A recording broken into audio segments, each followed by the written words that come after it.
Bonsoir amis téléspectateurs d'Afrique Sport TV, c'est un plaisir de vous retrouver dans votre journal du soir d'Afrique Sport qui vous informe juste vrai. Nous allons débuter comme d'habitude avec le sommaire de cette édition. Vainqueur de la Sierra Leone en demi-finale, les Lionceaux du Sénégal retrouvent le Mali en finale du tournoi et se qualifient pour la CAN U17. Chahuté par Sadio Mané sur le plan sportif depuis 2 ans, Mohamed Salah reste le numéro 1 africain incontestable dans un autre domaine, celui de la rémunération.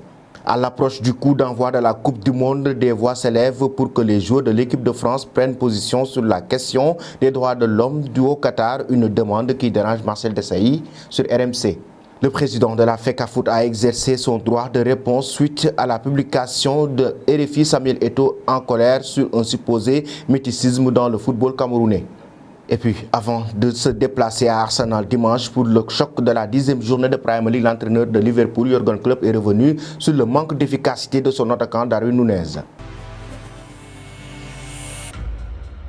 Bienvenue dans cette édition du soir que nous allons débuter avec le tournoi IFOA A. Le Sénégal et le Mali se sont qualifiés pour la finale et vont disputer en Algérie la CAN U17 des moins de 23 ans en 2023. Les deux pays ont validé leur ticket vendredi en se qualifiant pour la finale du tournoi U17 IFOA A. Les Sénégalais ont cravaché en demi-finale pour venir à bout la Sierra Leone au tir au but, tandis que les Maliens ont écarté la Mauritanie, pays hôte du tournoi, le Nigeria, le Burkina Faso, l'Égypte et l'Algérie, en tant que pays hôtes, ont eux aussi déjà assuré leur présence pour ce tournoi qui aura lieu le 8 au 30 avril 2023. 6 places restent donc encore à prendre. Et puis, en termes de rémunération, Mohamed Salah est le seul joueur parmi le top 5 des joueurs les mieux payés de la planète. Ce vendredi, le magazine Forbes spécialisé sur la finance a en effet publié le top 10 des footballeurs les mieux rémunérés au monde et l'ailier de Liverpool se classe à la 5e place. Le Pharaon va en effet percevoir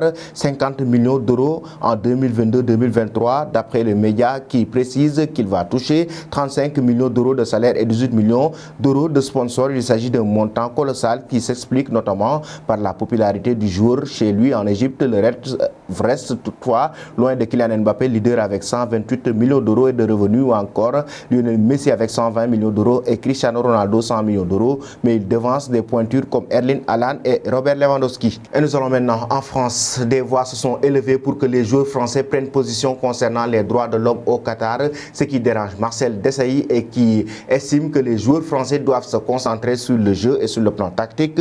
Je ne suis pas d'accord sur l'idée qu'il faut enlever leur niveau de conscience, a-t-il expliqué ce samedi dans la matinale week-end de RMC. Les joueurs ne se sont pas amenés à faire de la politique. Chacun est dans son projet. Chacun est un citoyen normal sans avoir l'obligation. On a besoin d'être exemplaire, mais ça se limite à ça. Certaines voix s'élèvent pourtant ces dernières semaines pour demander aux joueurs de s'exprimer sur l'épineuse question du non-respect des droits de l'homme au Qatar qui revient plus que jamais sur la table à l'approche du coup d'envoi de la Coupe du Monde.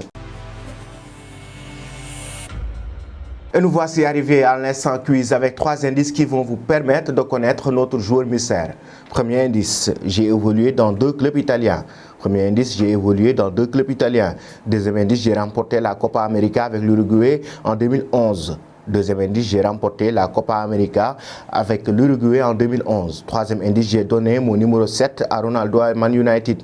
Troisième indice, j'ai donné mon numéro 7 à Ronaldo à Man United. Qui suis-je? Vos réponses seront attendues en commentaire. Et nous restons toujours avec cette Coupe du Monde Qatar 2022. Très en colère, Samuel Eto'o a poussé un coup de gueule via un communiqué de la FECAFOOT concernant un article qui a été publié par la RFI. Et Samuel Eto'o n'a pas épargné le média français suite à une publication de son article intitulé Coupe du Monde 2022 quand foot et mythicisme se côtoient au Cameroun. Dans son droit de réponse adressé à la présidente prédirectrice de la radio France Internationale, le président de la FECAFOOT a condamné des propos mensongers et diffamatoires d'un média aussi réputé. Samuel Eto'o fils se désole qu'on jette ainsi du discrédit sur les footballeurs camerounais, toutes générations confondues, alors que ces derniers ont gagné sur la sueur de leur front, que ce soit en club ou en sélection. Démentant ces propos, Eto'o exige que son droit de réponse soit intégralement publié sur le site internet du média français. Et nous allons terminer notre édition en Angleterre avant d'affronter les Gunners d'Arsenal en Premier League. Jürgen Klopp est revenu sur le manque d'efficacité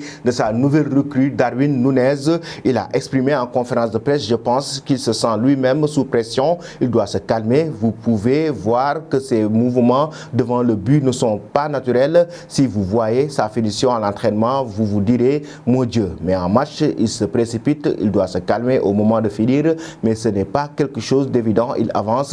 C'est un enfant, a décrit le technicien allemand. C'est quelqu'un de confiant, mais ce n'est pas encore un adulte. On le sait tous, c'est un bébé. Il doit grandir en tant qu'homme. C'est clair. Il ne comprend pas un mot de ce que je dis. Je le sais. C'était pareil avec Firmino et d'autres joueurs. Peut-être qu'une grande partie du succès de Bobby était liée à ça, vu qu'il faisait tout bien sans me comprendre. Pour Darwin, c'est un peu différent, mais il reçoit toutes les informations nécessaires. Nous avons des hispanophones dans le staff. Voilà, chers amis téléspectateurs d'Afrique Sport TV, c'était tout pour votre journal du soir. Avant de vous quitter, la question concernant le coup de gueule de Samuel Eto'o. Le Cameroun est-il un pays avec des joueurs mystiques? En même temps, que pensez-vous de la rencontre entre Liverpool et Arsenal? Donnez vos pronostics en commentaire. Merci et bonne fin de soirée.